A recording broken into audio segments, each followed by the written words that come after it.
Programang ito ay rated SPG, striktong patnubay at gabay ng magulang ang kailangan. Sa pagdating ni David sa mansyon ay kinausap siya ni Ramon tungkol kay Marites. Ayon kay Ramon ay bantayan daw ni David ang kanyang ina dahil marami daw silang kaaway at iisa-isahin daw ng kanilang kaaway ang kanilang pamilya. Nagtaka naman si David kung ano ang ugnayan ni Ramon sa kanyang ina, pero hindi aaminin ni Ramon na nagkikita sila ni Marites. At mamaya-maya pa ay makakarinig sila ng sigaw. Nagsisigaw kasi si Olga na patay na daw umano si Don Julio. Agad namang magsisitakbuhan si Ramon at David sa kwarto ni Don Julio. At dito ay makikita nga ni Ramon na bumubula ang bibig ng kanyang ama. Kaya alam niyang nilason ito.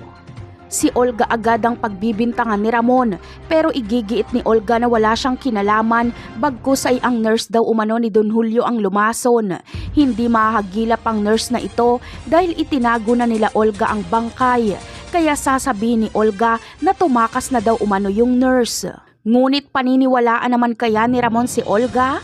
Malamang ay hindi. Kumbinsido siyang si Olga lang ang makakagawa nito. Ano kaya ang gagawing ganti ni Ramon kay Olga?